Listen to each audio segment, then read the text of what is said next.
한 주간 평안하셨습니까? 날씨가 많이 포근해졌습니다. 봄이 오긴 왔나 봅니다. 지난 겨울 수십만 원의 가스비를 들여도 추위를 이겨내기가 쉽지 않았는데 새봄을 맞으니 돈 한 푼 들이지 않고도 이렇게 추위에서 벗어날 수 있어서 감사할 따름입니다. 그리고 변치 않고 찾아오는 사계절을 보며 이 모든 것을 만드시고 다스리시는 하나님의 신실하심을 다시 한번 발견하게 되는 것 같습니다. 그럼 기도하고 시작하겠습니다. 선하시며 인자하심이 영원하신 하나님 아버지, 하나님의 크신 은혜에 감사드립니다. 지난 겨울 눈보라에도 굳세게 서 있는 나무들과 한여름에도 소나기 가운데에도 굳세게 버틴 꽃들을 보면서 모든 것이 하나님의 은혜 아래 거하는 줄 믿습니다.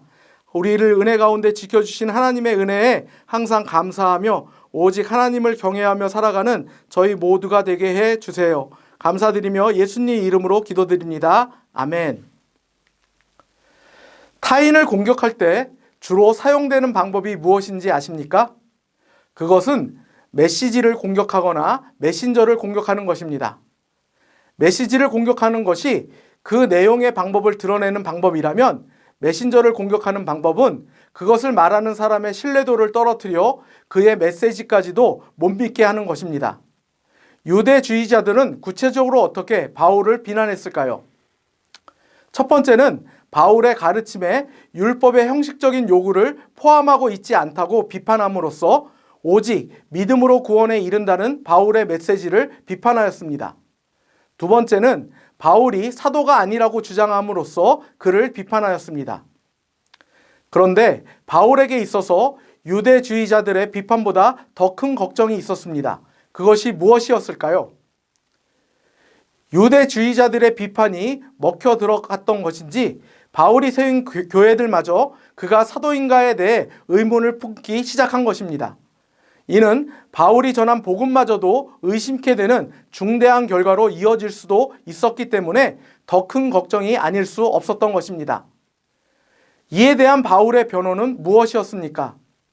바울은 자신이 하나님께로부터 받은 소명과 동료들의 증언, 베드로를 책망했던 경험 등을 통해 자신을 변호합니다. 갈라디아서 1장 13절 하반절부터 16절 상반절까지 말씀을 함께 읽겠습니다. 하나님의 교회를 심히 박해하여 멸하고 내가 내 동족 중 여러 영갑자보다 유대교를 지나치게 믿어 내 조상의 전통에 대하여 더욱 열심히 있었으나 그러나 내 어머니의 태로부터 나를 택정하시고 그의 은혜로 나를 부르시니가 그의 아들을 이방에 전하기 위하여 그를 내 속에 나타내시기를 기뻐하셨을 때에 아멘.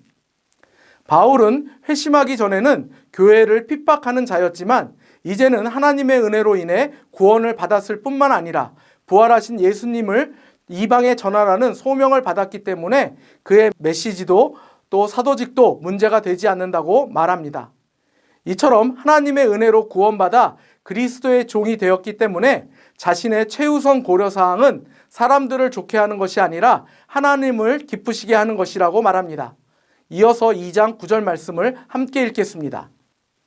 또 기둥같이 여기는 야고보와 게바와 요한도 내게 주신 은혜를 알므로 나와 바나바에게 친교의 악수를 하였으니 우리는 이방인에게로 그들은 할례자에게로 가게 하려 함이라. 아멘. 바울은 두 번째로 예루살렘 교회를 방문하였을 때 바나바와 디도 이 두 사람과 함께 하였습니다. 안디옥에서의 사역으로 잘 알려진 바나바는 바울이 사도임을 변호하였습니다. 그리고 디도는 바울의 사역으로 회심한 그리스도인이었습니다. 그 결과 예루살렘 교회 지도자들은 바울의 메시지와 사도직을 인정하고 친교의 악수를 나누었습니다. 2장 11절부터 13절 말씀도 함께 읽겠습니다.